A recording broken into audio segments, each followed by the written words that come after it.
Hello കുട്ടികളെ, അപ്പൊ നമ്മൾ നോക്കാൻ പോകുന്നത് +1 കെമിസ്ട്രിയിലെ ബേസിക് കോൺസെപ്റ്റ് ഓഫ് കെമിസ്ട്രി എന്ന ചാപ്റ്ററിലെ സിഗ്നിഫിക്കന്റ് ഫിഗേഴ്സ് എക്സാമിന് ഉറപ്പായിട്ട് ചോദിക്കും.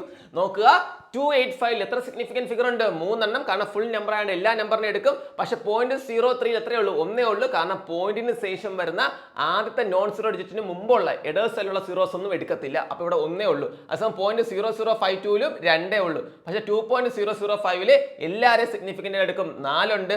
പക്ഷെ 0.200ല് 3 ഉണ്ട്. കാരണം പോയിന്റിന് ശേഷം നമ്പർ വന്നിട്ട് റൈറ്റ് സൈഡിലുള്ള സീറോ എടുക്കും, ലെഫ്റ്റ് സൈഡിലുള്ള സീറോ ആണ് എടുക്കാത്തത്.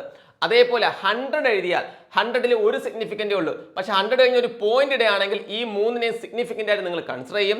അതിനെ 100 കഴിഞ്ഞ് 0.0 ഇട്ടാൽ 4 സിഗ്നിഫിക്കൻ്റ് ഫിഗർ ഉണ്ട്. നിങ്ങൾ ഇത്രയും എക്സാമ്പിൾ വെച്ച് സിഗ്നിഫിക്കൻ്റ് ഫിഗേഴ്സ് മനസ്സിലാക്കുക. എന്നിട്ട് ഇതാ ഈ 3 ക്വസ്റ്റ്യൻ ഞാൻ തന്നിട്ടുണ്ട്. ഇതിന്റെ ആൻസർ നിങ്ങൾ എന്ത് ചെയ്യണം? കമന്റ് ചെയ്യണം. കമന്റ് ബോക്സിൽ കമന്റ് ചെയ്യണം. ഇത്രയും എക്സാമ്പിൾ വെച്ച് നിങ്ങൾക്ക് മനസ്സിലാവും എങ്ങനെ ഇതിങ്ങനെയാണെങ്കിൽ അത് അങ്ങനെ നിങ്ങൾക്ക് മനസ്സിലായി. സിഗ്നിഫിക്കൻ്റ് ഫിഗേഴ്സ് ഇത്രയും എക്സാമ്പിൾ വെച്ച് നിങ്ങൾ എന്ത് ചെയ്യുക? പഠിച്ചോളുക. ഓക്കെ.